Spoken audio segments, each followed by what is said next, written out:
Hello everyone, एक बार फिर से आप सभी का स्वागत है make it easy online platform पर। कैसे हैं आप सभी लोग? तो बच्चे, आज हम CIL MT के लिए जीके का एक बहुत इंपॉर्टेंट टॉपिक करने वाले हैं। इससे पहले मैंने आपको कोल सेक्टर इन इंडिया के सबसे बेस्ट MCQs करवाए थे, आप लोग देखना एग्जाम में, वहां से आपके क्वेश्चन 101% बनेंगे। ठीक है, उसके अलावा अभी आपका जो ऑफिशियल सिलेबस है, जिसके अकॉर्डिंग बच्चे मैं आपको ये MCQ सीरीज जो है करवा रही हूँ, उसमें दूसरा टॉपिक जो है आज आपका स्टार्ट होता है और दूसरा टॉपिक है क्लाइमेट चेंज। अगर आप लोगों ने सिलेबस नहीं देखा है तो सिलेबस देख लेना एक बार, है ना। तो वहां पे जो है आपका क्लाइमेट चेंज और SDG ये जो है सिलेबस दिया हुआ है और इससे रिलेटेड क्वेश्चन आते हैं। अगर आप लोगों ने PYQ भी सॉल्व नहीं किया तो PYQ भी सॉल्व कर लेना, क्योंकि वो भी आपको करवाए हुए हैं। वहां पे इन्वायरमेंट से रिलेटेड जो है क्वेश्चन आपको देखने को मिलेंगे। ठीक है, तो क्या क्या चीजें हमें पता होनी चाहिए? देखो, सबसे पहले जो है आपका क्वेश्चन पूछा गया कि ग्लोबल वार्मिंग में किस ग्रीन हाउस गैस का सबसे अधिक योगदान है। ग्रीन हाउस गैसेस में बेसिकली वो गैसेस आती हैं जिनके अंदर टेंडेंसी होती है सूर्य की रेडिएशन को पृथ्वी पर रोक करके रखने की। आप सभी को पता है ना कि सूरज क्या करता है, सूरज का जो रेडिएशन है वो पृथ्वी पे आता है, पृथ्वी की सतह पे टकराता है, उसके बाद में जब वो वापस जा रहा होता है तो कुछ गैसेस ऐसे होती हैं जैसे कि CO2, कार्बन डाइऑक्साइड। ठीक है, CO2 जैसी कुछ गैसेस ऐसी होती हैं जो कि इस इंफ्रारेड रेडिएशन को, यानी कि जो लौटता हुआ रेडिएशन है, उसे हमारे वातावरण में ट्रैप कर लेती हैं, जिससे पृथ्वी का जो वातावरण है वो गर्म बना रहता है। अब ये क्या है, एक नेचुरल फिनोमेना है, मतलब ये इंसान की एक्टिविटी से सिर्फ क्या हुआ है, बढ़ा है ना। ये नेचुरली बच्चे आपका पृथ्वी में होता था, क्योंकि पृथ्वी में जो है जो जीवन जो लाइफ पॉसिबल है उसके पीछे यही रीजन है कि यहाँ पे जितना टेम्परेचर चाहिए उतना टेम्परेचर भी है, जितनी नमी चाहिए, ह्यूमिडिटी चाहिए उतनी ह्यूमिडिटी भी है, जितनी ठंडक चाहिए उतनी ठंडक भी है ना। तो सारी की सारी चीजें जो है एक अच्छी मात्रा में यहाँ पे है, बैलेंस क्वांटिटी में है, इसीलिए यहाँ पे लाइफ पॉसिबल हो पाई है। लेकिन हमने क्या किया, इंसानों ने ये जो CO2 की मात्रा थी इसको इतना ज्यादा प्रोड्यूस कर दिया कि जो ग्रीन हाउस इफेक्ट जो कि नेचुरली हमारी पृथ्वी में होता था उसको हमने बढ़ा दिया, है ना, जिसके कारण ये CO2 बहुत ज्यादा मात्रा में हमारे वातावरण में हो गई और उसके बाद में जो है आपका ग्लोबल वार्मिंग जैसी कंडीशन हमें फेस करने को मिल रही है। तो ग्लोबल वार्मिंग का मतलब क्या है कि पृथ्वी का जो टेम्परेचर है वो जितना होना चाहिए उससे ज्यादा जो है पृथ्वी का टेम्परेचर हो जाता है। ठीक है, तो ये बच्चे आपको क्वेश्चन किस तरीके से पूछेगा कि निम्नलिखित में से ग्रीन हाउस गैस का सबसे अधिक योगदान किसका है, तो ये होता है आपका कार्बन डाइऑक्साइड का। लगभग 60% जो योगदान है पृथ्वी को गर्म करने में अभी आज की डेट में वो है कार्बन डाइऑक्साइड का। ठीक है, क्या मीथेन भी ग्रीन हाउस गैस है? बिल्कुल। क्या क्लोरोफ्लोरोकार्बन भी ग्रीन हाउस गैस है? ये भी है। क्या N2O भी है? ये भी है। सबके अंदर टेंडेंसी होती है, ये जो जितनी भी गैसेस यहाँ पे लिखी हुई हैं सबके अंदर ये टेंडेंसी है कि पृथ्वी के तापमान को बढ़ा सकती है, लेकिन मात्रा किसकी ज्यादा है? CO2 की। इसीलिए जो है सबसे ज्यादा योगदान हम किसका मानते हैं? CO2 का मानते हैं। ठीक है, इतना बच्चे आपको याद रखना है। यही क्वेश्चन जो है आपका घुमा फिरा कर किस तरीके से पूछा जाएगा कि निम्नलिखित में से कौन सी ग्रीन हाउस गैस है और कौन सी नहीं है ना। ये क्वेश्चन जो है इस तरीके से भी पूछा जा सकता है। तो CO2 सबसे ज्यादा प्रभावी है, इसके पीछे रीजन है क्योंकि इसकी मात्रा सबसे ज्यादा है। तो 60% जो कंट्रीब्यूशन है वो अकेले CO2 का है। धान के खेतों और कोयला खदानों से आमतौर पर कौन सी गैस निकलती है? ये गैस भी किसके लिए रिस्पॉन्सिबल है? ग्रीन हाउस इफेक्ट के लिए। यह बच्चे आपकी मीथेन। ठीक है, मीथेन गैस जो है कई बार इसमें जो है आपका जो एनवायरनमेंट का क्वेश्चन पूछा जाता है, आपको पूछा जाएगा कि जो आपके बायोगैस जो प्लांट होते हैं, है ना, जहां पर कि गाय के गोबर से गैस बनाई जाती है, जो घरेलू गैस होती है जिससे फिर हम जला करके खाना बनाते हैं, तो वो कौन सी गैस निकलती है? तो जो आपके बायोगैस प्लांट होते हैं वहां पर भी मीथेन ही जनरेट की जाती है। और मीथेन की अगर हम बात करें तो मीथेन जो है एक जो है आपके ग्रीन हाउस गैस है जो कि पृथ्वी के तापमान को बढ़ाने में कंट्रीब्यूट करती है। ठीक है, तो मीथेन जो है आपका प्राकृतिक रूप से जहां पर कि दलदला क्षेत्र होता है वहां पे आपको देखने को मिलेगी। ठीक है, और कृत्रिम रूप से जो है आपका कोयला खनन, जब माइनिंग के प्रोसेस होती है, ठीक है, और माइनिंग की प्रोसेस इसलिए इंपॉर्टेंट है क्योंकि बच्चे हम CIL की प्रिपरेशन कर रहे हैं ना, तो CIL की जितनी भी सब्सिडीज हैं वो इन्वॉल्व है सारी की सारी माइनिंग में। ठीक है, तो माइनिंग की प्रोसेस जब होती है वहां से कौन सी गैस निकलती है, इस तरीके का क्वेश्चन बन सकता है। तो याद रखिएगा यहां से जो है मीथेन निकलती है। उसके बाद है आपका समताप मंडल में यानी कि स्ट्रेटोस्फीयर में जो ओजोन परत की मोटाई है उसे कैसे नापा जाता है? बहुत बेसिक सा क्वेश्चन है, बहुत रिपीटेड क्वेश्चन है। आंसर है डेसिबल में मापा जाता है। ठीक है, सॉरी, आंसर है आपका कि डॉप्सन यूनिट होती है। डॉप्सन यूनिट जो है ये मेजरमेंट के लिए होती है, किसकी? O3 की मोटाई नापने के लिए। अब ये जो ओजोन परत है इसके बारे में क्वेश्चन क्यों बनता है? क्योंकि जो समताप मंडल में ओजोन लेयर है वो हमारे लिए बहुत ही ज्यादा बेनिफिशियल है। बेनिफिट क्या है कि जो सूर्य की जो किरणें होती हैं, सूर्य की किरणें में होता है यूवी रेडिएशन, यानी कि पराबैंगनी विकिरण। वो पराबैंगनी विकिरण इंसान के लिए, जो लिविंग ऑर्गेनिज्म है पृथ्वी पे, उनके लिए बहुत ही हानिकारक है। अगर वो पृथ्वी पे पहुंच गया तो वो बहुत ज्यादा नुकसान पहुंचाएगा। लेकिन समताप मंडल में जो ओजोन लेयर है, ओजोन बचे आपका होता है O3, ठीक है। ये जो गैस है, इसकी जो लेयर है वो यूवी रेडिएशन को पृथ्वी पर पहुंचने ही नहीं देती है, ठीक है, मतलब बहुत कम मात्रा में पहुंचती है। और अगर ये ओजोन नहीं होती तो यूवी रेडिएशन जो है आपका डायरेक्टली पृथ्वी पे आ जाता, ठीक है। तो इसके लिए जो है क्या है, इसकी इंपॉर्टेंस है। अब धीरे धीरे क्या है कि जैसे क्लोरोफ्लोरोकार्बन है, इस तरीके की जो गैसेस है हम इसे बहुत ज्यादा प्रोड्यूस कर रहे हैं, तो जिसके कारण हमारी जो ओजोन है वो भी धीरे धीरे क्या हो रही है, पतली हो रही है, ठीक है। तो थोड़ा सा इसके बारे में आपको याद रखना है। और बाकी जब ओजोन को नापा जाता है, जब इसको मेजर किया जाता है, तो जिस यूनिट का इस्तेमाल करते हैं वो है आपकी डॉप्सन यूनिट, ठीक है। उसके अलावा कुछ साइंटिस्ट के नाम बचे आपको याद रखना है जिनका संबंध है ओजोन लेयर से, ठीक है। जैसे कि आपको क्वेश्चन पूछा जाएगा कि ओजोन लेयर जो है किसने ढूंढी थी, तो सबसे पहले ओजोन लेयर जो है डिस्कवर्ड की गई थी 1913 में, किसके द्वारा? चार्ल्स फेब्री के द्वारा और हेनरी बूसन के द्वारा, ठीक है। इन दो साइंटिस्ट के द्वारा 1913 में ये पता लगाया गया था कि समताप मंडल में ओजोन नाम की जो गैस है उसकी एक लेयर पाई जाती है। उसके बाद बचे आपका ZMB डॉप्सन का नाम आता है, क्योंकि इन्हीं के नाम पे जो है इस यूनिट का नाम रखा गया है, तो इनको भी थोड़ा सा आपको याद रखना है। ये ब्रिटिश मेट्रोलॉजिस्ट थे, ठीक है। इन्होंने जो है आपका सबसे पहली बार इसको जो है एक तरीके से मेजर किया, इसीलिए इनके नाम पे जो है यूनिट का नाम रख दिया गया। उसके बाद आता है कि ये किसने पता लगाया कि जो ओजोन परत है इसमें छेद हो रहा है। छेद होने का मतलब क्या है कि इसकी जो कॉन्सेंट्रेशन है वो कम हो रही है। तो ये किसने पता लगाया? जो फॉरमैन है, ब्रियन गार्डिनर है और आपके जोनाथन शंकलिन है ना। बेसिकली जो है आपके ये ब्रिटिश रिसर्चर्स थे, है ना। इन्होंने बहुत टाइम लगाया बच्चे, लगभग जो है आपके 20 से 30 साल तक जो है लगातार इन्होंने रिसर्च करी, लगातार जो है ऑब्जर्व करा समताप मंडल में ये जो लेयर है इसको, है ना। उसके बाद जो है 1985 में जो है इन्होंने क्या किया, ओजोन होल, ये शब्द जो है ना, ओजोन होल नाम से जो है आपका एक कॉन्सेप्ट जो है दुनिया के सामने लेकर के आए कि पृथ्वी के ऊपर जो समताप मंडल है, समताप मंडल में जो O3 है, O3 खतरे में है ना। और उसके पीछे जो है रीजन बताया कि जैसे क्लोरोफ्लोरोकार्बन जो गैस है वो क्या करती है, वो जो है समताप मंडल में पहुंचती है, और समताप मंडल में जब उसके क्लोरीन, जो फ्री रेडिकल होते हैं क्लोरीन के, जब ये क्रिया करते हैं तो ये O3 के साथ में क्रिया करते हैं और फिर जो है O3 को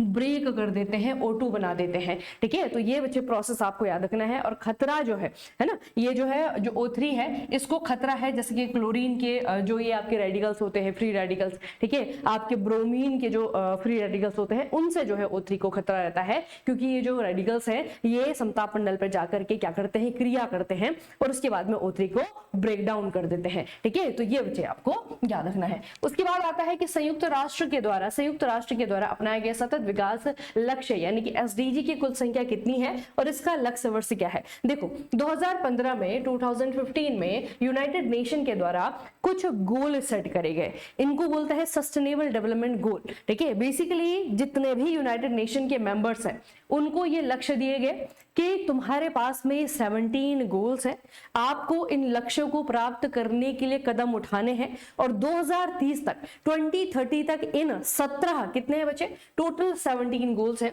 इन 17 गोल्स को 2030 तक क्या करना है, अचीव करना है, ठीक है, इनमें उपलब्धि हासिल करनी है। तो ये जो है आपको याद रखना है 2015 में ये दिए गए थे यूनाइटेड नेशन के द्वारा। यहां से क्वेश्चन किस तरीके से पूछा जाता है, तो चूंकि हम CIL की प्रिपरेशन कर रहे हैं तो 2 SDG हमारे लिए बहुत इंपॉर्टेंट बनते हैं। एक है बच्चे आपका कौन सा SDG है जो विशेष रूप से सस्ती और स्वच्छ ऊर्जा पर केंद्रित है, क्योंकि जो कोयला है ना, CIL जिसको माइन करता है, किसके लिए, किसे माइन करता है, कोयले को।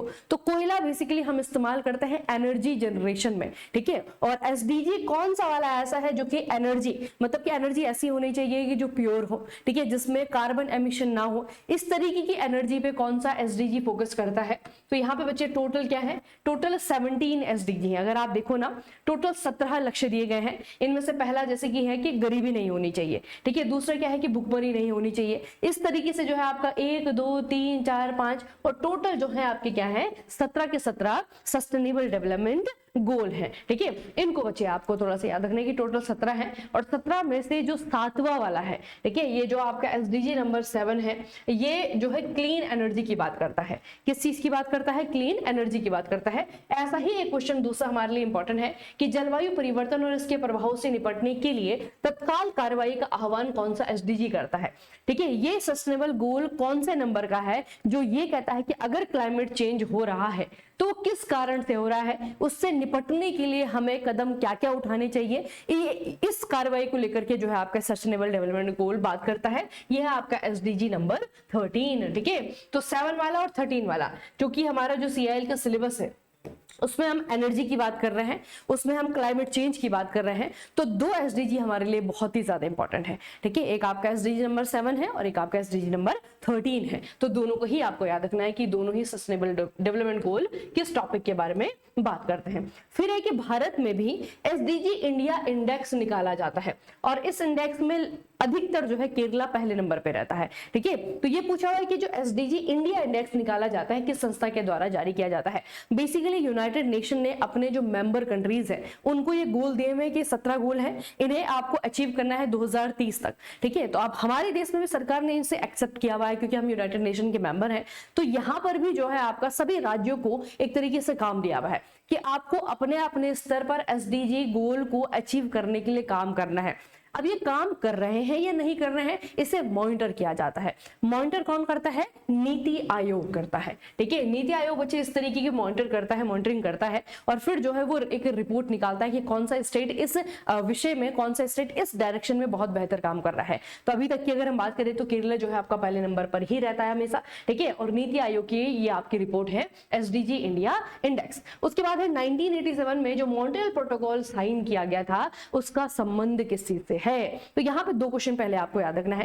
1987 में मॉन्ट्रियल प्रोटोकॉल जो है आपका एक तरीके से इंप्लीमेंट हो गया था। मॉन्ट्रियल एक जगह है कनाडा में। कहां पर है? कनाडा में है। और यहाँ पर पहली बार जब 1980s के दौरान जब ब्रिटिश जो साइंटिस्ट, मैंने अभी आपको नाम बताए थे ना, उन्होंने जब दुनिया को बताया कि हमारी जो ओजोन लेयर है वो खतरे में है, तब उसको बचाने को लेकर के जो है मॉन्ट्रियल नाम की जगह पे जो कि कनाडा में है, वहां पर एक सम्मेलन होता है और फिर डिसाइड करते हैं, जो भी सम्मेलन में हिस्सा लेने वाले जो कंट्रीज हैं वो डिसाइड करते हैं कि अब ओजोन को बचाने के लिए हमें काम करना पड़ेगा। ठीक है, और क्या काम करना पड़ेगा? एक सेट ऑफ रूल लिखा जाता है ना, मतलब कि कुछ नियम लिखे जाते हैं कि अब ये करना पड़ेगा, सीएफसी को हमको नहीं एमिट करना है, उसकी जगह दूसरे सब्स्टिट्यूट्स को ढूंढने हैं। ठीक है, ये सारे के सारे जो है आपके प्रोटोकॉल बनते हैं, फिर उसमें जो है आपके साइन किए जाते हैं। 1987 में प्रोटोकॉल इंप्लीमेंट हो जाता है। 1992 में भारत भी इसको एक्सेप्ट कर लेता है। ठीक है, तो ये कहानी थोड़ी सी आपको याद रखनी है। और आज तक बच्चे दुनिया में जितने भी प्रोटोकॉल साइन हुए हैं किसी भी क्षेत्र में आप देख लो, उनमें से सबसे ज्यादा सक्सेसफुल जो है आपका मॉन्ट्रियल प्रोटोकॉल है। ठीक है, तो मॉन्ट्रियल प्रोटोकॉल के याद रखना 1987 में इंप्लीमेंट हुआ था। ठीक है, और 1992 में जो है भारत ने भी इसको एक्सेप्ट कर लिया था। और इसमें आपको याद रखना है कि किस चीज को लेकर के है, ये है ओजोन लेयर। ठीक है, ओजोन लेयर को बचाने के लिए, ओजोन लेयर के जो होल है, ओजोन का जो डिप्लीशन है, ओजोन क्षय की जो घटना है उसको बचाने के लिए मॉन्ट्रियल प्रोटोकॉल हुआ था 1987 में। कार्बन क्रेडिट और कार्बन ट्रेडिंग, इसकी अवधारणा पहली बार किस अंतरराष्ट्रीय संधि में पेश की गई थी? पहले इसका मतलब समझ लेते हैं कि कार्बन क्रेडिट क्या होता है। अब जैसे मैंने आपको बताया कि जो CO2 है यानी कि कार्बन डाइऑक्साइड है, क्योंकि वो हमारी जो ओजोन जो ग्रीन हाउस एमिशन है उसमें जो है ग्रीन हाउस जो प्रभाव है उसमें सबसे ज्यादा कंट्रीब्यूट करता है हमारा CO2 है ना। तो CO2 की मात्रा जो है लिमिटेड होनी चाहिए। अब CO2 निकलता कहाँ से सबसे ज्यादा? एक तो बच्चे आपका वो नेचुरल नेचर में भी जो है आपका नेचुरली तो निकल ही रहा है, क्योंकि आप देख रहे हैं कि जितने भी लिविंग ऑर्गेनिज्म है, अगर हम पौधों को छोड़ दे तो बाकी सारे के सारे जो है आपका CO2 ही एमिट कर रहे हैं, है ना। हम भी जब सांस लेते हैं तो CO2 जो है छोड़ते हैं, उसी तरीके से बाकी लिविंग ऑर्गेनिज्म के साथ भी है। तो इस चीज को तो कंट्रोल नहीं किया जा सकता, लेकिन बाकी जो चीजें हैं जैसे कि ह्यूमन एक्टिविटीज, जैसे कि इंडस्ट्रियलाइजेशन है ना, जहां जहां पर उद्योग हैं, जहां जहां पर इंडस्ट्रीज हैं, वहां पर CO2 बहुत बड़े मात्रा में जो है आपका निकलता है। जो व्हीकल्स हम लोग इस्तेमाल करते हैं, जो फॉसिल फ्यूल बर्न होता है ना, पेट्रोल डीजल से जो चलने वाली गाड़ियां, वहां से जो आपका CO2 निकलता है। तो इस तरीके की जो एक्टिविटीज है कम से कम वहां पे कंट्रोल किया जा सकता है। तो जितनी भी बच्चे आपके जो इंडस्ट्रीज वाली जो कंपनी है, जितनी भी जो है आपका ये जो मोटर व्हीकल बनाने वाली जो कंपनीज है, बेसिकली बेसिकली इनको जो है आपका कुछ क्रेडिट दिए जाते हैं। क्रेडिट का मतलब क्या है कि लिमिटेशन दी जाती है कि जब तुम काम करोगे तुम्हें बस इतना ही CO2 एमिट करना है, इससे ज्यादा नहीं। अगर इससे ज्यादा CO2 एमिट हो रहा है तो तुम्हें फिर उस तरीके की पेनल्टी जो है आपको चुकानी पड़ेगी, है ना। तो इसको कहा जाता है कार्बन क्रेडिट। इसका मतलब क्या है कि इतना ही CO2 जो है आप लोग एमिट कर पाओगे, है ना। तो एक तरीके से क्या है, ये लिमिटेशन है। इसे क्या कहा जाता है, कार्बन क्रेडिट कहा जाता है। अब कोई कंपनी है जिसके पास में बहुत ज्यादा कार्बन क्रेडिट है, ठीक है, और वो अपने कार्बन क्रेडिट को बेचना चाहती है। अगर वो किसी दूसरी कंपनी को अपने कार्बन क्रेडिट को बेच देती है तो वैसी बात है उस तरीके की जो आपकी ट्रेडिंग हो रही है उसे क्या कहा जाएगा, कार्बन ट्रेडिंग कहा जाएगा, ठीक है। तो कार्बन क्रेडिट और कार्बन ट्रेडिंग, ये दो शब्द बचे, इनको याद रखना, ठीक है। और कार्बन क्रेडिट जो है इसमें आपको याद रखना है कि इसमें जो एक क्रेडिट होता है वो किसके बराबर होता है, वो होता है लगभग 1 मीट्रिक टन ऑफ CO2। मतलब एक क्रेडिट किसी कंपनी के पास में है तो इसका मतलब है कि वो कंपनी जो है 1 मीट्रिक टन क्या CO2 को प्रोड्यूस कर सकती है। इतना जो है एमिशन की उसको एक तरीके से मंजूरी दी जा रही है, ठीक है। तो कार्बन क्रेडिट आपको याद रखना है। और कार्बन क्रेडिट अगर बेचे और खरीदे जा रहे हैं तो उसे क्या कहा जाएगा, कार्बन क्रेडिट कहा जाएगा, ठीक है। इन दोनों को ही बच्चे आप लोग याद रखना। और इसमें फिर आपका पूछा गया कि कब जो है ये कॉन्सेप्ट अपनाया गया था, तो ये है आपका क्योटो प्रोटोकॉल, ठीक है। क्योटो प्रोटोकॉल जो है आपका ग्रीन हाउस एमिशन को लेकर के है ना, ग्रीन हाउस एमिशन को लेकर के है। तो इसीलिए जो है जब ग्रीन हाउस एमिशन को लेकर के क्योटो प्रोटोकॉल साइन हुआ, वहां पे जो है आपका कार्बन क्रेडिट और कार्बन ट्रेडिंग की कॉन्सेप्ट पहली बार जो है आपका एक तरीके से प्रकाश में आई, है ना। अच्छा, पेरिस समझौते 2015 का प्राथमिक लक्ष्य वैश्विक तापमान वृद्धि को कहां तक सीमित रखना है। पहले तो याद रखो कि पेरिस समझौता कब हुआ था, 2015 में हुआ था, ठीक है, याद रखना। 2015 में जो है आपका पेरिस समझौता हुआ था और इसमें जो है बच्चे आपका एक लक्ष्य रखा गया था। इसमें आपका बेसिकली क्या है कि जो पृथ्वी का तापमान है, ठीक है, पृथ्वी का तापमान है उसे कोशिश ये करनी है कि 2 डिग्री सेंटीग्रेड से ज्यादा कभी भी ना बढ़े, है ना। ये जो है बच्चे आपका क्या था, टारगेट है। ये तो जो है आपका मैक्सिमम है, लेकिन उसके बाद जो है आपका अधिमान प्रेफरेबली, मतलब कि हमारा जो प्रेफरेंस था, यानी कि जो पेरिस समझौता था उन्होंने ये प्रेफर किया था कि हमको पहले कोशिश ये करनी है कि 1.5 डिग्री सेंटीग्रेड से ज्यादा ना बढ़े, है ना। लेकिन मैक्सिमम जो इसकी लिमिटेशन है कि 1.5 डिग्री सेंटीग्रेड से ज्यादा, मतलब कहां तक लिमिट होनी चाहिए कि उसके बाद में हमें ठोस कदम उठाने पड़ेंगे। तो ये प्रेफरेंस तो ये है कि 1.5 डिग्री सेंटीग्रेड तक रुक जाए, लेकिन मैक्सिमम जो आपकी लिमिट है जहां के पार होना ही नहीं चाहिए वो है आपका 2 डिग्री सेंटीग्रेड ना। दोनों को याद रखना कि प्रेफरेंस क्या है और मैक्सिमम जो लिमिटेशन है वो क्या सेट की गई है, ठीक है। तो ये बच्चे आपको याद रखना है, ये है आपका प्राथमिक लक्ष्य किस चीज का, वैश्विक तापमान वृद्धि का, है ना। जो ग्लोबल टेम्परेचर बढ़ रहा है साल दर साल, जो है आपका ग्लोबल टेम्परेचर बढ़ रहा है, ठीक है। तो उसको कहां पर रोकने के लिए 2015 में पेरिस समझौते पर हस्ताक्षर किए गए थे, वो आपको याद रखना है। उसके बाद है UNFCCC, इसकी स्थापना किस ऐतिहासिक सम्मेलन में हुई थी। ये बच्चे हमें याद रखना है, बहुत बार जो है इसे पूछा जाता है, रियो डी जेनेरो, ठीक है। ये एक जगह है ब्राजील में और यहाँ पे जो है हुआ था दुनिया का पहला पृथ्वी सम्मेलन, ठीक है। इसे कहते हैं अर्थ समिट। 1992 में हुआ था, रियो सम्मेलन भी इसे कहा जाता है। और यहीं पे पहली बार जो है UNFCCC की स्थापना की गई थी। और UNFCCC जो है वो ऑर्गेनाइजेशन है जो हर साल जो है एक कॉन्फ्रेंस ऑफ पार्टी, ठीक है, एक COP जो है सम्मेलन होता है, जिसमें यही देखा जाता है कि कौन सा देश जलवायु परिवर्तन के लिए, क्लाइमेट चेंज के लिए क्या कर रहा है, ठीक है, कौन सी नई चीज हम लोग कर सकते हैं। तो एक तरीके से क्लाइमेट चेंज पे नजर रखने के लिए UNFCCC को बनाया गया है। और कब बनाया गया, 1992 में, 1992 में। अगला है कि एमिशन गैप रिपोर्ट यानी कि EGR, ये रिपोर्ट किसके द्वारा निकाली जाती है। EGR जो रिपोर्ट है इसे किसके द्वारा निकाला जाता है, ये United Nation Environmental Programme, UNEP कहते हैं इसे, ठीक है, यूनाइटेड नेशन इन्वायरमेंटल प्रोग्राम, इस संस्था के द्वारा EGR रिपोर्ट निकाली जाती है। अगला बचे आपका IPCC यानी कि जलवायु परिवर्तन पर अंतर सरकारी पैनल, इसके बारे में कौन सा कथन सत्य है। देखो, सबसे पहले तो 1988 में इसे बनाया गया, ठीक है, और जेनेवा में इसका जो है हेडक्वार्टर है, ठीक है, जेनेवा में इसका हेडक्वार्टर है। अब ये जो आईपीसीसी है जलवायु परिवर्तन के लिए बनाया गया है, क्लाइमेट चेंज के लिए बनाया गया है, और एक अंतर सरकारी पैनल है। ठीक है, तो बेसिकली बच्चे इसका काम क्या होता है, साइंटिफिक रिपोर्ट, ठीक है, एक तरीके से जितनी भी साइंटिफिक रिपोर्ट क्लाइमेट चेंज को लेकर के, ग्लोबल वार्मिंग को लेकर के, ग्रीन हाउस एमिशन को लेकर के पब्लिश होती है, साइंटिस्ट जो रिसर्च करते हैं उनका आकलन करना, ठीक है, उनका आकलन करना। तो ये बेसिकली आपका क्या काम करता है, ये ओन साइंटिफिक, हाँ, अपनी स्वयं की वैज्ञानिक खोज नहीं करता। 2015 में ये आपका नहीं बना है, इसका हेडक्वार्टर न्यूयॉर्क में भी नहीं है ना। तो ये बेसिकली आपका क्या काम करता है कि जितने भी साइंटिफिक लिटरेचर, मतलब जितनी भी आपके साइंटिफिक रिसर्च पेपर होते हैं या फिर रिपोर्ट्स होते हैं ना, उनका आकलन करता है, उस पर नजर बना करके रखता है। ठीक है, ये याद रखना। अगला है बच्चे ग्रीन क्लाइमेट फंड यानी कि GCF, इसका हेडक्वार्टर कहां पर है। तो जिस तरीके से अभी जो है आपको जितनी भी इंटरनेशनल ऑर्गेनाइजेशन है ना, उनके हेडक्वार्टर पूछे जाते हैं PSU में या फिर आपका CIL के एग्जाम में, उसी तरीके से बच्चे आपका ये भी आपको याद रखना है। इसका हेडक्वार्टर है आपका सोंगनदो, ठीक है, साउथ कोरिया में है, और यहाँ पर ग्रीन क्लाइमेट फंड का GCF का क्या है, हेडक्वार्टर है। अगला है UNFCCC का सचिवालय यानी कि हेडक्वार्टर कहाँ पे है, 1992 में बना है, अभी मैंने आपको बताया है, और इसका हेडक्वार्टर है स्विट्जरलैंड में। स्विट्जरलैंड कहाँ पे, बॉन में, ठीक है, बॉन स्विट्जरलैंड में इसका हेडक्वार्टर है। कौन से COP में पहली बार आधिकारिक रूप से जीवाश्म ईंधन से दूर जाने या कि transitioning away from fossil fuel को शामिल किया गया था। तो आपको पता है कि फॉसिल फ्यूल जब जलता है, यानी कि पेट्रोल और डीजल जब हम इस्तेमाल करते हैं, जब वो जलता है एनर्जी प्रोड्यूस करता है, लेकिन खूब सारा धुआं भी छोड़ता है ना। तो बेसिकली वो जो धुआं है, उस धुएं में होता है खूब सारे एयर पॉल्यूटेंट है ना, हवा को खराब करने वाले जो है आपके पॉल्यूटेंट होते हैं।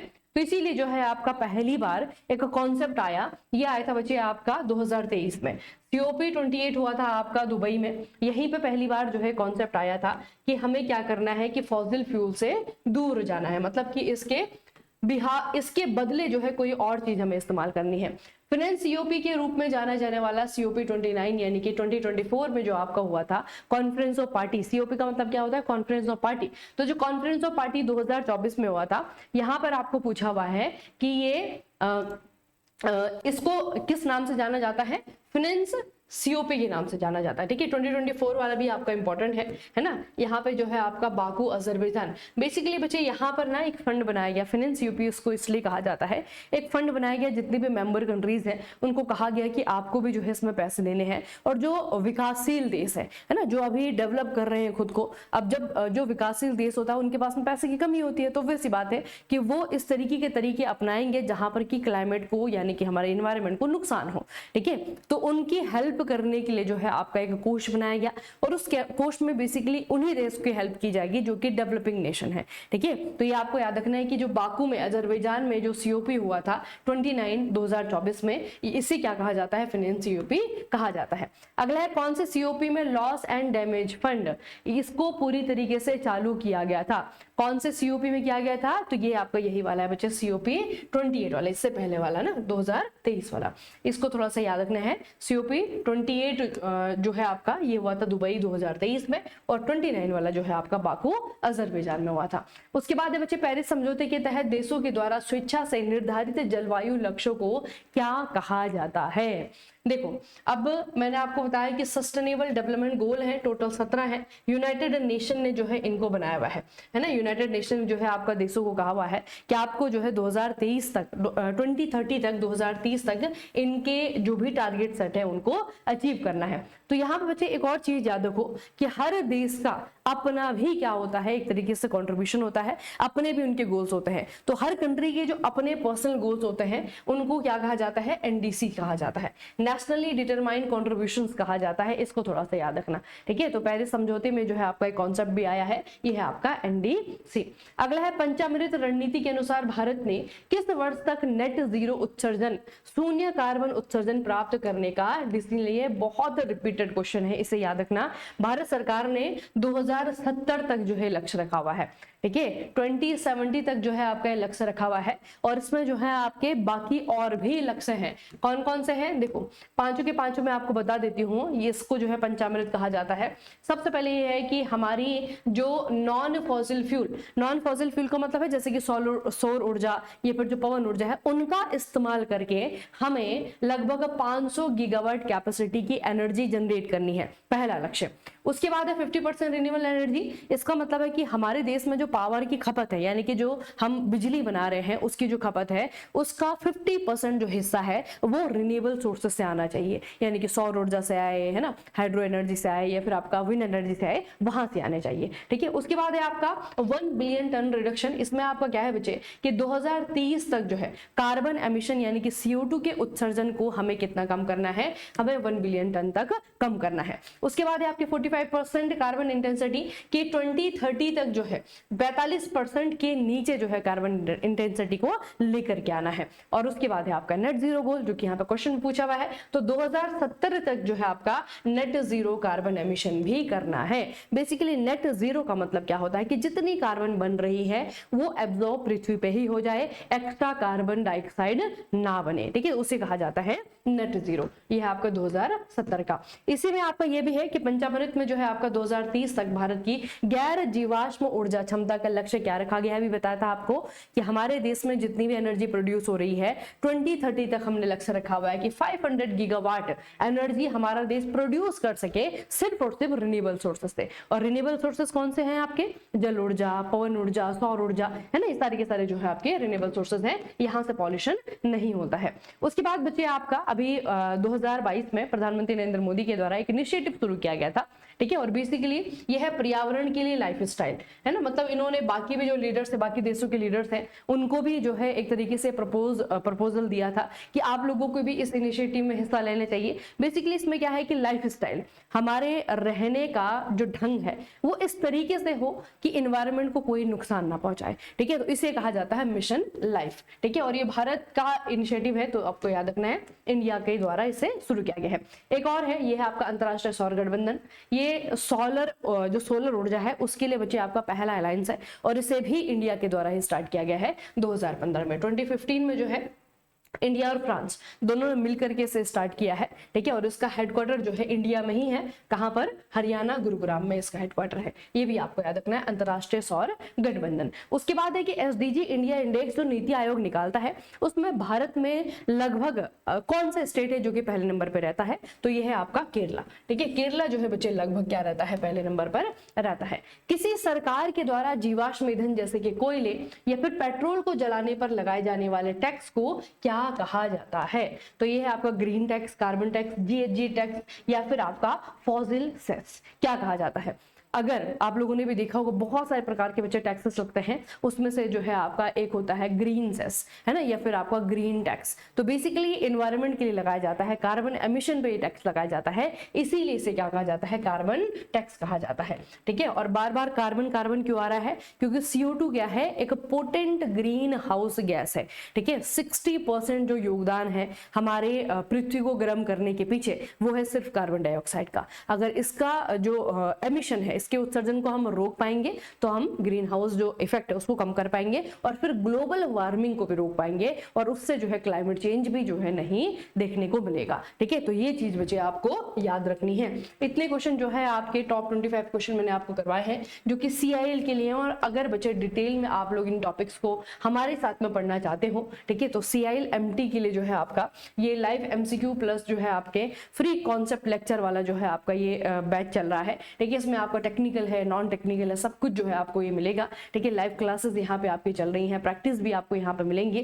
ठीक है, जल्दी से जल्दी एग्जाम हो जाना है, तो आप लोगों को अपनी तैयारी को क्या करना है, अभी से जो है बिल्कुल मैं कहूंगी कि हर डायरेक्शन में लेकर के चलना है। मतलब ये वेट मत करिएगा कि पहले हमने ये थ्योरी पढ़ ली उसके बाद में हम प्रैक्टिस कर रहे हैं। ठीक है, तो थ्योरी आपको पढ़ाई जा रही है, साथ में जो है आपके प्रैक्टिस के लिए जो है आपको आपके लिए मॉक टेस्ट भी बनाए जा रहे हैं। ठीक है, सब कुछ जो है एक साथ लेकर के चलिए, क्योंकि बहुत ज्यादा समय आपको नहीं मिलने वाला है। तो चलिए, make it easy mechanical mobile application है, डाउनलोड कर लीजिएगा। उसमें जो है आप लोगों को CIL के लिए ऑप्शन, बहुत बेटर ऑप्शन जो है आपको यहाँ पे देखने को मिलेगा, ठीक है। और इस तरीके की चीजें जो है आपको वहाँ पे भी करवाई जा रही हैं। तो इस सीरीज को जो है कंटिन्यू रखेंगे, मिलेंगे आप लोगों को दूसरे सेशन में। तब तक के लिए पढ़ते रहिए, बढ़ते रहिए, अपना खूब सारा ख्याल रखिएगा। आप सभी का बहुत बहुत धन्यवाद।